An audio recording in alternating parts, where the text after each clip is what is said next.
చదువు. ప్రధాన యాజకుడైన కయపకు మామ. కయప ఒక మనుషుడు ప్రజల కొరకు చనిపోవుట ప్రయోజనకరమని యూదులకు ఆలోచన చెప్పినవాడు.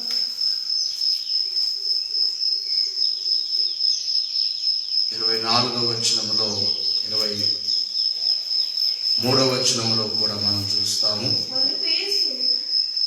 గమనించాలి. యేసుక్రీస్తు వారిని బంధించి ఆయనను పట్టుకొని 12వ వచనములో అంతటా సైనికులను సహస్రాధిపతియు యూదుల బంట్రౌతులను యేసును పట్టుకొని ఆయనను బంధించి మొదట అన్నా యొద్దకు తీసుకొని పోయిరి అనే మాటను ఇక్కడ చూస్తున్నాం. అన్నా అనబడే ఈయన అప్పటికి ప్రధాన యాజకుడుగా లేడు, కానీ అతను ఒక అధికారం, ఒక పెద్ద వ్యక్తిగా కనబడుతున్నాడు. కనుక యేసుక్రీస్తు వారిని బంధించిన తర్వాత మొట్టమొదటిగా అన్నా దగ్గరికి తీసుకుని వెళ్ళినట్లుగా చూస్తాం. 24వ వచనములో రెండవదిగా అతడు అంతటా అన్నా యేసును బంధింపబడి ఉన్నట్టుగానే ప్రధాన యాజకుడైన కయపా యొద్దకు పంపిణీ. రెండవ కోర్టు కయపా యొద్దకు పంపించినట్లుగా చూస్తున్నాం. ఇక మూడవదిగా చూసినట్లయితే యూదుల ఆలోచన సభ. దీనికి మరొక పేరు మనకు కనబడుతుంది. అదే 70 మంది యూదుల పెద్దల సభ. ఇది నిర్గమకాండములోనే మోషే గారి ద్వారా ప్రజలకు తీర్పు తీర్చడానికి యూదులు 70 మంది పెద్దలు ఉంటారు. దాన్నే సన్హెద్రీం సభ అంటారు. మత్తయి సువార్త 27వ అధ్యాయం 1వ వచనములో ఇక్కడ ప్రభుని 3వ తీర్పులోనికి తీసుకుని వెళ్ళారు. ఉదయమైనప్పుడు ప్రధాన యాజకులను ప్రజల పెద్దలను యేసును చంపింపవలెనని ఆయనకు విరోధముగా ఆలోచన చేసి ఆయనను బంధించి తీసుకుని పోయి, గమనించాలి, మొదటిగా వారు బంధించి యూదుల పెద్దలు అనగా ఈ పెద్దల సభ ఎదుటికి ఆయన తీసుకుని వచ్చారు బంధించి. ఇది 3వ సభగా మనకు కనబడుతుంది. ఇక 4వదిగా వారు ఎక్కడికి తీసుకుని వచ్చారు తర్వాత అక్కడే చూస్తున్నాం. అధిపతి అయిన పొంతి పిలాతు దగ్గరికి, గవర్నర్ గారి దగ్గరికి. రోమా గవర్నమెంట్ అప్పుడు ఉంది. ఆ గవర్నరుగా ఒక అధికారిగా ఉన్న పొంతి పిలాతు దగ్గరికి ప్రభుని తీసుకుని వచ్చారు. ఇది 4వ కోర్టుగా మనకు కనబడుతుంది. అయితే పిలాతు ఏం చేశాడు? 23వ అధ్యాయం లూకా సువార్త 7వ వచనము నుండి ఆయనను హేరోదు దగ్గరికి పంపించాడు. ఆయన హేరోదు అధికారము కింద ఉన్న ప్రదేశపు వాడిని తెలుసుకొని హేరోదు నొద్దకు ఆయనను పంపెను. హేరోదు ఆ దినములలో యెరూషలేములో ఉండెను. హేరోదు దగ్గరికి పంపించాడు. ఇప్పటికీ ఎన్ని చోట్లకు వెళ్ళాడు ప్రభు బంధింపబడిన తర్వాత? చెప్పాలమ్మయ్యా. మొదటిగా అన్నా దగ్గరికి, తర్వాత కయపా దగ్గరికి, తర్వాత యూదుల పెద్దల సభ దగ్గరికి, 4వదిగా పిలాతు దగ్గరికి, 5వదిగా హేరోదు దగ్గరికి. మరలా హేరోదు దగ్గరికి పంపించాడు. లాస్ట్గా మరలా ఎక్కడికి పంపించాడు? పిలాతు దగ్గరికి పంపించాడు. హేరోదు ఏం చేయలేదు. అక్కడ కొన్ని ప్రశ్నలు అడిగాడు, మాట్లాడాడు. అది ప్రతి చోట ఆయనకు అవమానమే జరిగింది. ప్రతి చోట ఆయన అపహాస్యం చేశారు, కొట్టారు, తిట్టారు, బొమ్మలేశారు, కళ్ళకు బట్ట కట్టారు. నేను కొట్టింది ఎవరో, నువ్వు ప్రవక్తవా అని ఎన్నెన్నో మాటలు అక్కడ మీరు ఈ శిలువ ధ్యానాల్లో మనము మత్తయి సువార్త 26-27 అధ్యాయాలు బాగా చదివితే ఆయనకి ఎంత అవమానం జరిగిందో కనబడుతుంది. లూకా సువార్త అలాగే మార్కు సువార్త 14-15 అధ్యాయాలు, లూకా సువార్త 22-23 అధ్యాయాలు, యోహాను సువార్త 18-19 అధ్యాయాల్లో యేసుక్రీస్తు వారికి జరిగిన అవమానము, ఈ 5 స్థలాల్లో ఆయనకు జరిగిన ఎన్నెన్నో అవమానాలు, ఎన్ని రీతులుగా బాధ పెట్టారు. నిజంగా ఈ వాక్య ధ్యానము, శిలువ ధ్యానం చేస్తుంటే నా కళ్ళంట కన్నీళ్ళు వస్తాయి. ఎందుకు ఆయన అంత శ్రమ పొందారు అంటే మానవుడు కూడా 5 స్థలాల్లో నిలబడాలంట. ప్రతి మనిషికి తీర్పు ఉంది. తీర్పు దినం అనేది ఒకటి ఉంది. అందరికీ తీర్పు తీర్చేవాడు దేవుడే, న్యాయాధిపతి. ప్రతి మనిషికి మొదటి తీర్పు ఏమిటంటే మరణమే ఒక తీర్పు అన్నా. చెప్పండి అమ్మ, ఏంటి తీర్పు? మొదటి తీర్పు మరణం. మనిషికి దేవుడిచ్చే మొట్టమొదటి తీర్పు మరణమే. ఆ మరణం రాకమునిపే తను ఎలాగున్నాడో పరీక్ష చేసుకోవాలి ప్రతి వారు. నీవు పాపముతోనే మరణించావా? పాపాన్ని విడవకుండా మరణించావా? పాపపు అలవాట్లతోనే మరణించావా? చెడు వ్యసనాలతోనే మరణించావా? ఈ మరణం అనే తీర్పు వచ్చినప్పుడు పాపులందరూ ఎక్కడికి వెళ్తారు? పాతాళానికి వెళ్ళిపోతారు. అదే వారికి శిక్ష.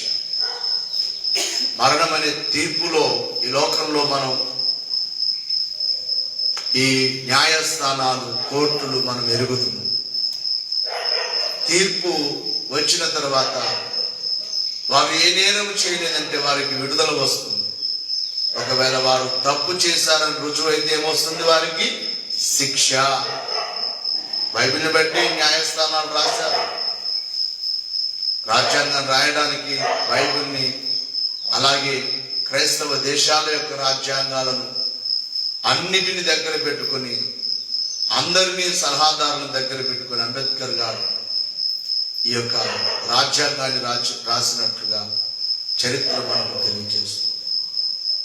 కనుక దేవుని యొక్క విశ్వాసులారా, మరణం అనే తీర్పులో పాపముతో మరణించావా అనుకు దానికి లూకా సువార్త 16వ అధ్యాయంలో ఒక ఇద్దరు కనబడతారు.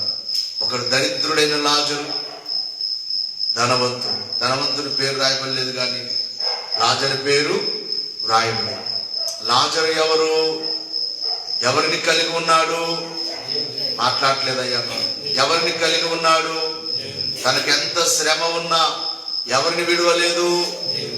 ఎంత రోగం ఉన్నా ఎవరిని విడవలేదు. కొంతమంది అన్ని బాగుంటేనే దేవుడు అంటారు. కష్టాలుంటే మాకు దేవుడు అంటారు. కష్టాలుంటే మాకు దేవుడు ఏం చేశారంటారు. ఎంత రోగం ఉన్నా, ఎంతటి రోగం అంటే కుక్కలు వచ్చి వారి కురుపులు అని చీము నాకేవండి. అంటే ఎంత శ్రమ, అంటే ఎంత వేదనలో, ఎంత స్పృహ లేకుండా పడిపోయాడు ఆ వ్యక్తి. కుక్కలు వచ్చి దేహాన్ని నాకేస్తున్నాయి. అతని దేహం నుండి వచ్చే చీము, రక్తాన్ని కుక్కలు వచ్చి నాకుతున్నాయి. అయితే ఎవరిని విడిచిపెట్టలేదమ్మా? చెప్పాలి గట్టిగా. అంత శ్రమలో కూడా లాజరు ఎవరిని కలిగి ఉన్నాడు? ఈ దేహం ఎప్పటికైనా, ఇది అనారోగ్యంతో పోయినా, లేకపోతే మామూలుగా చనిపోయినా, ఈ దేహం ఎప్పటికైనా ఎక్కడికి వెళ్ళిపోయేది? మట్టిలోనికి వెళ్ళిపోయేది దేహం. నా ఆత్మ దేవుడు తీసుకెళ్తాడనే ధైర్యంతో లాజరు బ్రతుకుతున్నాడు. ఒక రోజున వచ్చింది మరణం అనే తీర్పు. రాగానే లాజరు అలాగే ఎవరెత్తుకొని పోయారట? దేవదూతలు వచ్చి ఎత్తుకొని పోయారు. దేవదూతలు ఎత్తుకొని వెళ్ళిపోయి అబ్రహాము రొమ్మున అనుకున్నాడు. ఈ ధనవంతునికి కూడా ఏమొచ్చింది? మరణం అనే తీర్పు అందరికి వస్తుంది. మరణము రుచి చూడక ఈ లోకములో బ్రతికేవాడెవడు? మరణము రుచి చూడక బ్రతికే నరుడెవడు, కలకాలం నీ భూమిలో నిలిచే స్థిరుడెవడు. చిన్న పెద్ద తేడా లేదు మరణానికి, కులమతాలు అడ్డము కావు శ్మశానానికి, కులమతాలు అడ్డము రావు శ్మశానానికి. ఈ జీవితం విలువైనది, నరులారా రండని సెలవైనది, దేవుని సెలవైనది. మరణం అనే తీర్పులో ఎక్కడికి వెళ్తావు నీవు? బైబిల్ మనకు తెలియజేస్తుంది, మరణం అనే తీర్పులో మానవుడు 2 స్థలాలకు వెళ్ళాలి. 2 స్థలాల్లో ఏదో ఒక చోటుకు వెళ్ళాలి. ఒకటి పరలోకానికైనా వెళ్ళాలి, పరదేశకైనా వెళ్ళాలి. పరిశుద్ధముగా ఉంటే వెళతావు, లేదా ఈ లోకమే. ఆ ధనవంతుడు ఎలాగైతే బైబిల్లో చూస్తాం, దినదినం సుఖపడుతున్నాడు, సుఖభోగములు అనుభవిస్తున్నాడు. తనకున్న ధనమును బట్టి రోజు రోజుకు సుఖాన్ని అనుభవిస్తున్నాడు. కానీ మరణం అనే తీర్పు వచ్చింది. ఎక్కడికి వెళ్ళిపోయాడు? నరకానికి వెళ్ళిపోయి యాతన పడుతున్నాడు, దాహం వేస్తున్నాడు, నాకు నీళ్లు కావాలి. ఒక గ్లాసు నీళ్ళు అడగట్లేదు, ఆ లాజరును పంపించి నా నాలుక చల్లార్చడానికి. అందుకే ఈ మాటలను బట్టి నాకు పరిశుద్ధాత్మ దేవుడు ఆ వాక్యాలను వివరిస్తూ ఉంటాడు. కొంతమంది మాకు ఎవరితో అవసరం లేదనుకుంటారు. ఈ ధనవంతుడు కూడా ఏమనుకున్నాడు? భూమి మీద ఉన్నప్పుడు ఆ లాజరు గారితో నాకేం పని అనుకున్నాడు. అనుకున్నాడా లేదా? అనుకున్నాడు. కాబట్టి వాకిటనే ఉన్నాడట ఈ లాజరు. ధనవంతుని వాకిట ఎవరున్నారు? లాజరు ఉన్నాడు. వాకిట్లో ఉన్నాడంటే, ద్వారం దగ్గర ఉన్నాడంటే, బయటికి వెళ్ళేటప్పుడు, లోపలికి వెళ్ళేటప్పుడు లాజరు కనబడి ఉంటాడా లేదా? మాట్లాడు. చూసింటాడా లేదా? చూశాడు. కానీ అంత నాకేంటి అనుకున్నాడు. ఏమనుకున్నాడు? కొంతమంది అలాగే అనుకుంటారు, అంత మాకేం అవసరం పడుతుంది. నేను ఎప్పుడు అంటాను, అలాగే ఎప్పుడు అనుకోవద్దు. భూమి మీద అలాగ అనుకున్నాడు. ఎక్కడికి వెళ్ళిన తర్వాత అవసరత పడింది? నరకానికి వెళ్ళిన తర్వాత అంటున్నాడు, తండ్రివైన అబ్రహామా, నా యందు కనికరపడి ఆ లాజరును ఒక్కసారి పంపిస్తావా? అంటే చచ్చిన తర్వాత కూడా అవసరం పడుతుందా? బైబిల్ మాటలే నేను చెప్తున్నది. కొంతమంది మాట నಮಗೆ ಯಾರು ಬೇಡಪ್ಪ, ಯಾರಿಗೂ ನಮಗೆ ಬೇಡ ಅಂದ್ರೆ అన్నావా తెచ్చి అక్కడే పెడతాడు. జాగ్రత్త. నిజమా కదా? నాకు ఎవరొద్దు నేనే, నాకు ధనం ఉంది, నాకు డబ్బు ఉంది, అది ఉంది అన్నావా తెచ్చి పెడతాడు అక్కడే. నేను ఎవరొద్దన్నావా వాళ్ళ దగ్గర తలంచుకొని వెళ్ళేటట్టు చేస్తాను. ఇప్పుడు ఏమంటున్నాడు? తండ్రివైన అబ్రహామా, నా యందు కనికరపడి ఆ లాజరును పంపిస్తావా? వాని యొక్క వ్రేళ్ళు నీళ్లలో ముంచి నా నాలుక మీద అలా ఉంచితే నా నాలుక చల్లార్చుకుంటాను. మరణం అనే తీర్పులో భూమి మీద దరిద్రుడే గాని, భూమి మీద ఏమి లేని వాడే గాని పరలోకంలో క్షేమంగా ఉన్నాడు. మరణం అనే తీర్పులో భూమి మీద అన్ని అనుభవించాడు. పాతాళానికి వెళ్ళి ఏం చేస్తున్నాడు? యాతన పడుతున్నాడు. కాబట్టి మరణం అనే తీర్పు నీకు రాకముందే నువ్వు ఎలాగున్నావో ప్రతి వారు తీర్మానం చేసుకోవాలి. దేవుడి మాటలు మన హృదయాలను భద్రపరచును గాక. ఆయన తీర్పుల గురించి చెప్పాలంటే చాలా టైం పడుతుంది. దైవాశీస్సులు కలుగును గాక. చిన్న ప్రార్థన చేసుకున్నాం చెప్పబడిన మాటలు కొరకాయి.